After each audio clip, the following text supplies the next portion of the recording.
So hello! On this channel we talk about independent spirituality and folk magic for free spirits. My name is Aster, and in today's video we are going to talk about Finados, which could be kind of compared to Samhain, but the Brazilian version.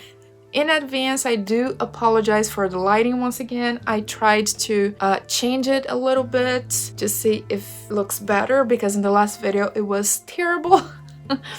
And also, you might hear some voices and laughter in the background because I'm not home alone. I do apologize for that, but I think it's gonna be fine. So, without any further ado, let's get into it. Wait a minute! Before we start, let's take a minute to hear a word from today's sponsor, which is myself!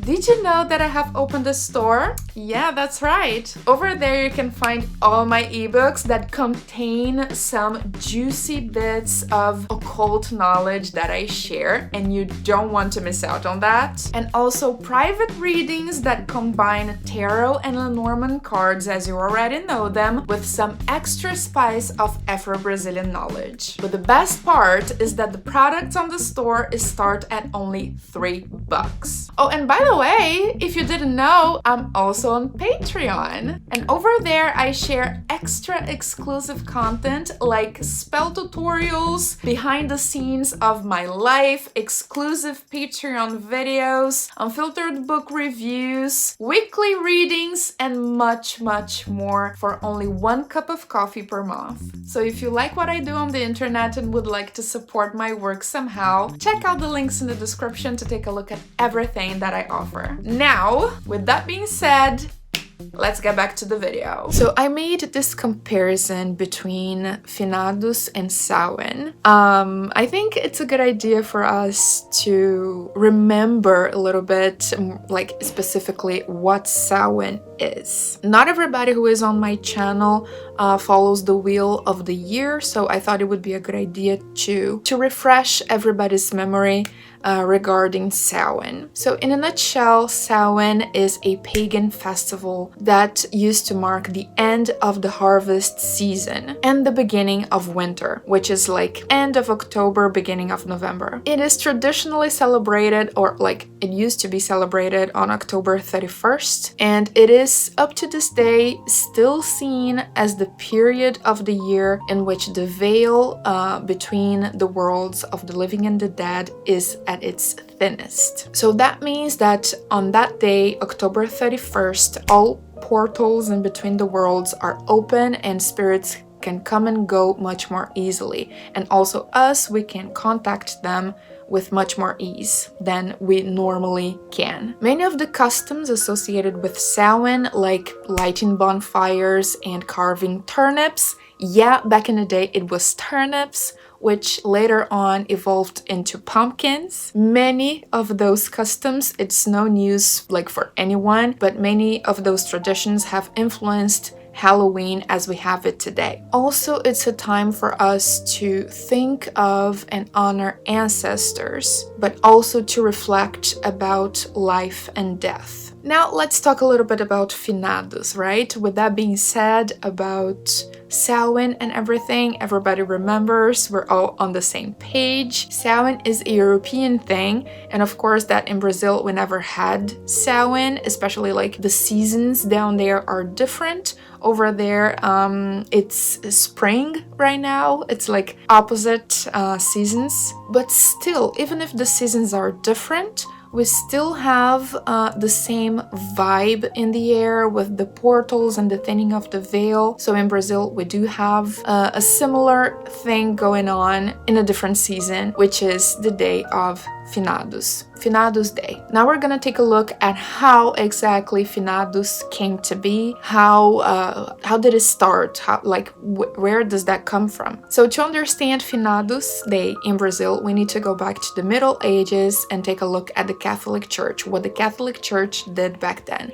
It's no news for anyone watching that back in the day, centuries ago, the Catholic Church started placing Christian holidays on top of pagan ones, just so people would be more easily accustomed to celebrate the new holidays in place of the old ones, because the dates would be the same. Yeah, like that, it would just be easier for people to get used to celebrating those Christian holidays. Like, another celebration would already take place on that date anyway, so it was just a matter of changing the name, basically. And Samhain was no exception to that. And the Christian holiday that is often associated with Samhain is All Hallows Eve, which falls exactly on October 31st. And this day precedes All Saints' Day, which is on November 1st, a day that for the Catholic Church is meant for celebrating saints and martyrs. Over time, with the passage of the centuries, All Hallows Eve became Halloween, and it took many of the traditional practices from Samhain,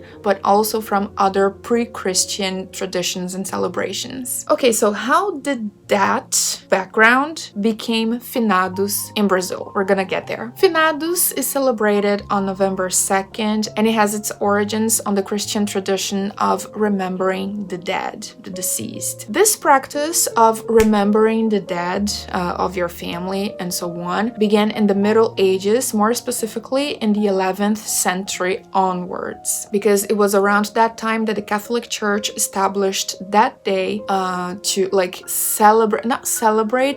remember and pray for the dead, for the deceased of someone's family, like your family. And the goal behind that was to help their souls going through purgatory. So the concept, the idea of having a specific day to honor the dead spread out through Europe with time, and later on with colonization, that idea was taken to other places, other parts of the world, including South America and Brazil. So now, today, 2024, 21st century, people in Brazil go, you don't understand, many people go to cemeteries on November 2nd to light a candle, to take flowers to their family members who have passed away. And this is not exclusive of people who are spiritual, people who are practicing witchcraft or something like that. It is a national tradition. Many people do that. Christians,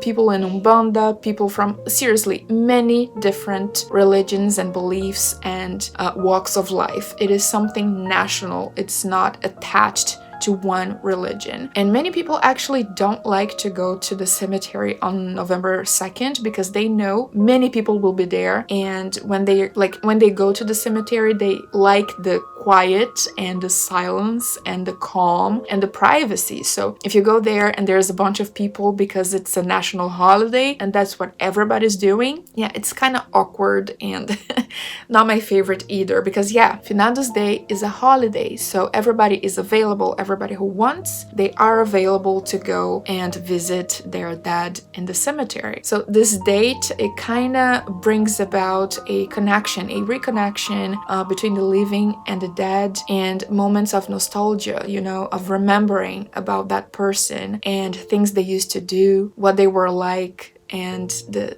what they left behind them. Even if they were not super important people, famous or anything, everybody leaves a legacy behind, at least in the hearts of those who loved them. So Finados is a very special day in Brazilian culture to remember the people who are no longer with us. So it's kind of cool to think about it, because it's like an ancestor work practice that takes place on a national scale once a year without people even realizing what they're doing is actually pagan.